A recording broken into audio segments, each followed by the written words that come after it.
Welcome to the Tech Talks Daily Podcast, where you can learn and be inspired by real-world examples of how technology is transforming businesses and reshaping industries in a language everyone can understand. Here is your host, Neil C. Hughes. Welcome back to the Tech Talks Daily Podcast. Now, regular listeners will know we do have the occasional celebrity on this show, and we've already spoken with the Emmy Award-winning talk show host, Wendy Williams. But today I'm excited to bring on my second Emmy winner, Zvi Frank, who is now the co-CEO and founder of a company called Copilot. And I've invited him on here today to share his inspirational story that has seen him go from winning an Emmy and transitioning to tech from being a fighter pilot.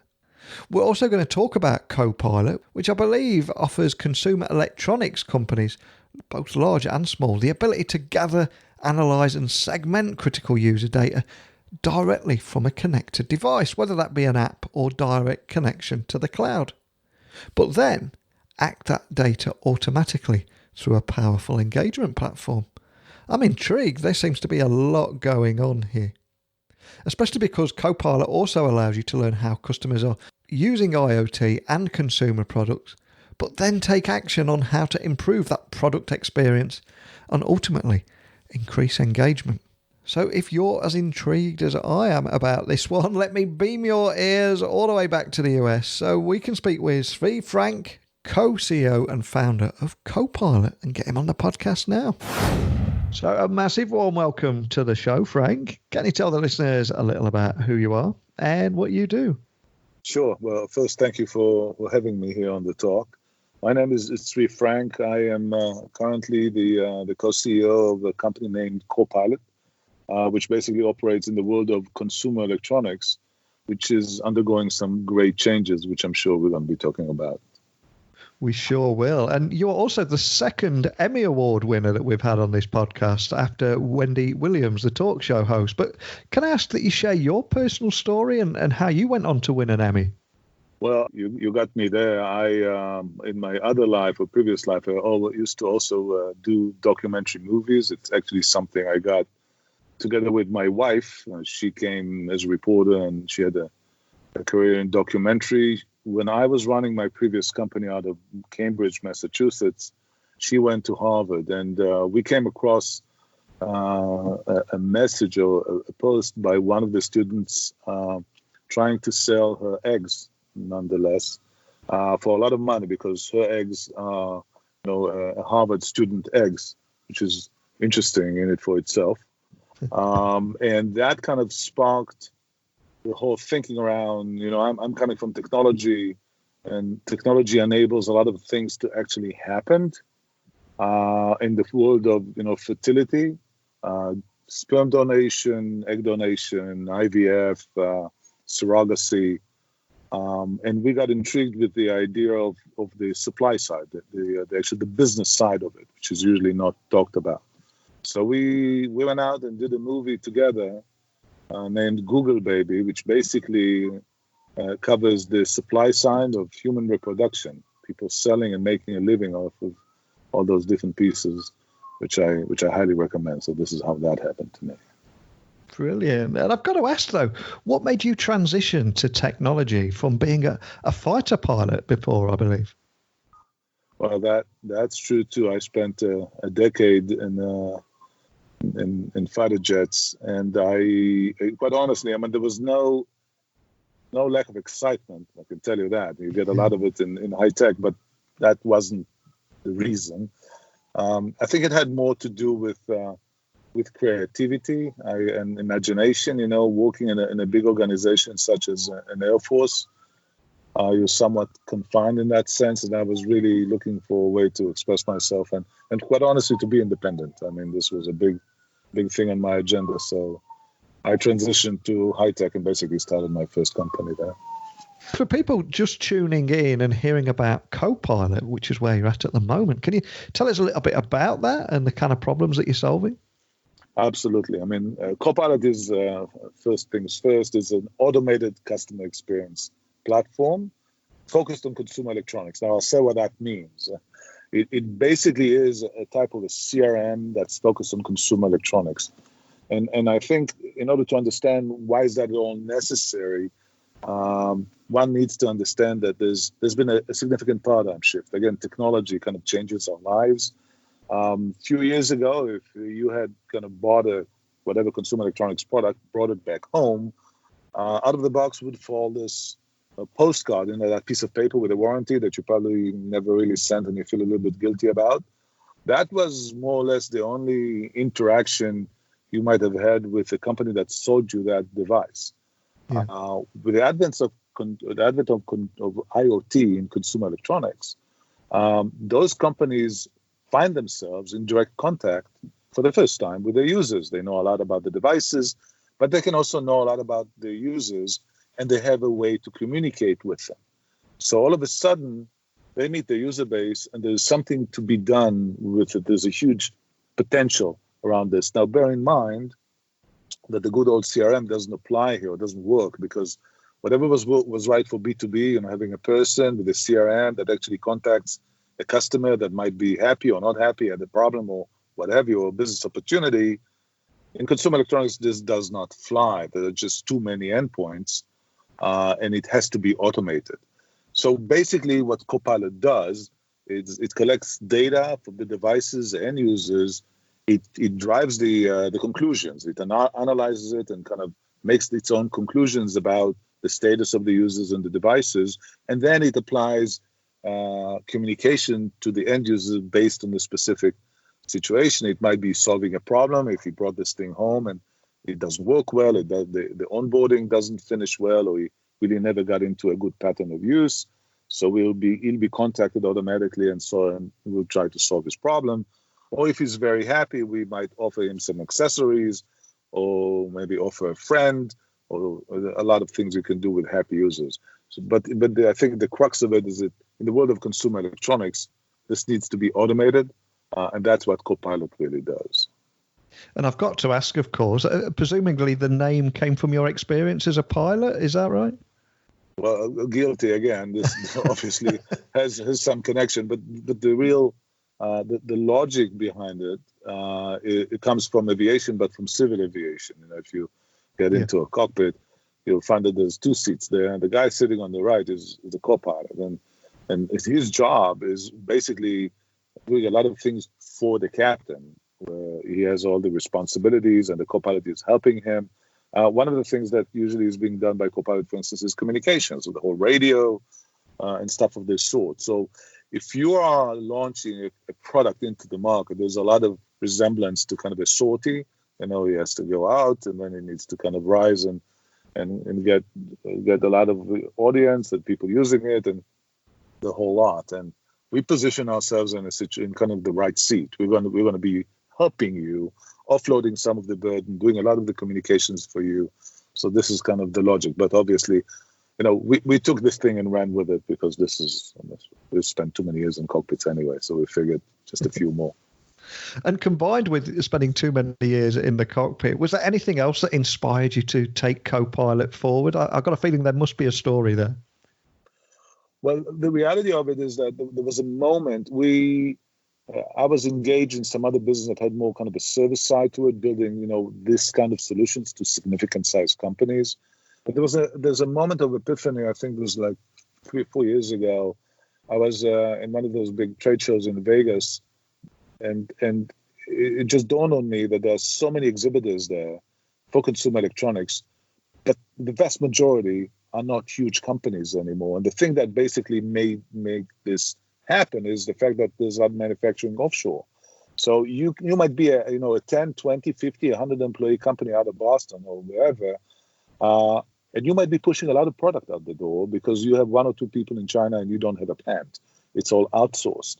So this whole idea of you don't have to build a plant, and actually manufacture whatever it is you bring to market, created an environment or an ecosystem whereby the consumer electronics is no longer those big giants. There are many companies like that, and because we were in the world of selling services to big companies around the same idea of Copilot, it dawned on me that this needs to be kind of productized in a software as a service fashion, so it's going to be much cheaper, much easier to use, and that there's a huge market out there for it. And I've got to ask, what's been your biggest obstacle that you've had to overcome as an entrepreneur? Because especially in the startup world, it was such a roller coaster ride of tremendous highs and tremendous dips. So what's been your biggest obstacle, would you say? Well, you're absolutely right. I think everybody can handle the rise. I think it's the dips that that one remembers sometimes more vividly. And I think the trick is, and again, this is not my first company, so I can tell you with confidence that a successful company is one that managed to stay head above water in the dips.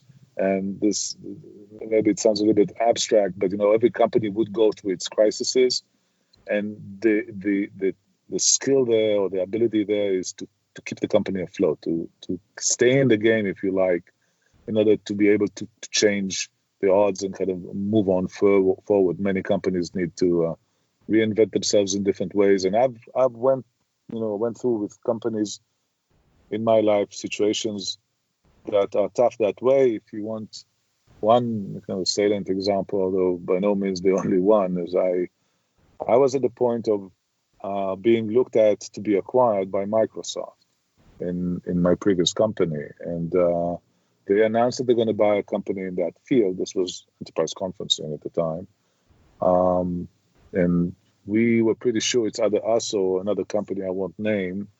And this whole process was kind of happening in the background while they were doing the due diligence, trying to choose which company they want to acquire. And then I woke up to a reality whereby they did not choose us. Actually, didn't choose the competitor as well. They surprised everybody. But what the situation was is, here you have Microsoft with a reputation of giving their things free because it comes with the operating system. And they're going to offer what you have, and they're going to basically take your market away. And how can you sell if it's all going to be free with the operating system? So this was a significant low, if you like, where investors wanted to do a fire sale, and we had to say, hey, hold on, let us think for a second. Let's keep this thing flying, or above water, whatever you like as a metaphor. And then came up with a more aggressive idea where Microsoft was not going to be, and invested again in technology for a year or two, and introduced, before they actually got to market, we introduced a product that is significantly different, with a different direction. And 4 years later, that company got acquired by AT&T for a nice amount. So we managed to stay above water. And as someone that works right in the heart of the consumer electronics space, obviously we've just had CES a few weeks ago. What are the three big trends in consumer electronics that you anticipate to see throughout the year? Well, obviously I'm looking at this through the prism of IoT, and I can say with confidence that the first most obvious one, and I've seen it in CES just a few weeks ago, is that they all get connected. If it was sporadic in the years before, almost every new consumer electronic product that consumers, which is us, are going to buy is getting connected. I mean, it's just amazing. It's wall to wall. So one such trend is basically here. It kind of matured. Consumer electronics is connected. So that would be one. The second one, I'm going to try and do my best to push, but I do believe that it's happening. And that is that trend that consumer electronics providers realize that they have an opportunity and they are being expected to communicate with the users and strike a relationship with them and take care of the customer experience. It's not something, you're not selling a product and somebody bought it and you never know his name, you never know what happened. You don't care, you just sell the next one. I believe that more and more consumer electronics providers come to grips with the fact that they need to start thinking in lifetime value terms. Here's, I have a customer, I have his name, I can actually have his name, I have his email, I can communicate with them. I need to take care of his customer experience so he's happy. And there is also something in it for me because there is a business opportunity in this prolonged relationship. Now, Copilot allows you to learn how your customers are using IoT and consumer products and then take action on how to improve the product experience and increase engagement. But do you have any use cases that you could possibly share that will just help businesses and listeners understand how it could work in their world?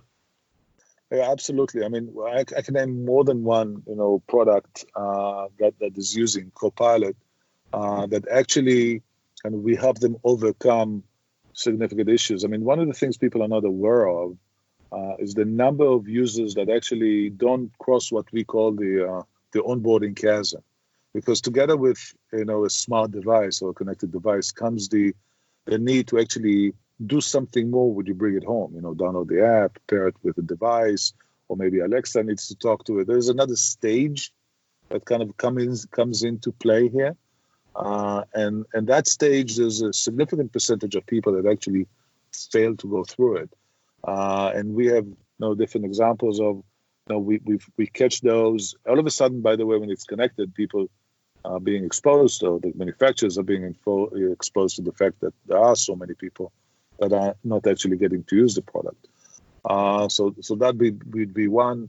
Another one would be being able to actually turn your happy users into your best salespeople, because if if somebody is really happy with the product, delivering the right message to the right person at the right time, which is kind of the crux of what Copilot does, you can actually offer people to extend an offer to their friends, which they're going to get a discount, they're going to get a coupon, and that mechanism is very impressive. And of course, when 5G eventually arrives, that's going to help IoT explode even further. But so it sounds like you've got an incredibly exciting future. But what is your grand vision for Copilot? Well, my grand vision for Copilot really is along the lines of bringing this message to the market and have it adopted, that consumer electronics providers need to be engaged and aware of the customer experience of their customers, and that it's going to pay off to them. I see this as one of our callings, which is to say, guys, if you get to know your end users, which you haven't been in touch with before, and if you invest in making sure they get a better user experience, here's a way for this to be a win for you as well, and you're going to be able to generate more revenue and look at your business from a lifetime value perspective rather than one-off transaction. And if we can do that as a company, we can push that into the market beyond being a successful company, which, no surprise, is one of our goals. We have investors. We want this to be a big, prosperous company. Well, a huge thanks for joining me today. But before I do let you go, could you just remind listeners of where they can find Copilot online, and also contact your team if they are left with any questions? Yeah, absolutely. So Copilot is obviously available on the web. It is www.copilot.cx. And you can actually get in there and learn a lot about the way we view customer experience in the world of consumer electronics, as well as actually get, we're a SaaS platform, and, get a platform and try and begin to experiment it. If you have a product in market, you begin to explore what you can actually do without development. Reach out to your user base and really create wonders. Well, I love what you've done here and how Copilot is allowing users to learn how customers are using IoT and consumer products, but most importantly, then take action on how to improve that product experience and increase engagement. It's incredibly forward thinking. And I think a service like this is just going to get so valuable when this area explodes later this year. But more than anything, just a big thank you for coming on and sharing your story with me today. I appreciate it. Thank you. Thank you, Neil. Thank you very much. It was my pleasure. What a great story. Someone once said to me, if someone gave you a DVD of your life, would you watch it? And I think today's guest would, with a journey like that. And I've got to admit, I'm a sucker for stories like this, where he bravely transitioned to tech from being a fighter pilot and sharing the obstacles he overcame as an entrepreneur, to then exploring future trends in the consumer electronics space and learning more about what he created with Copilot. Like I said, I do love a good story like that, and I will return tomorrow with another one. I feel empowered by that one. But please remember, email me, techblogwriter@outlook.com, tweet me at Neil C. Hughes, or drop by my website, techblogwriter.co.uk, if you've got anything that you'd like to share with me about today's episode, or indeed any future episode. So a big thank you for listening, and until next time, don't be a stranger. Thank you for listening to the Tech Talks Daily Podcast with Neil C. Hughes. Remember, technology works best when it brings people together.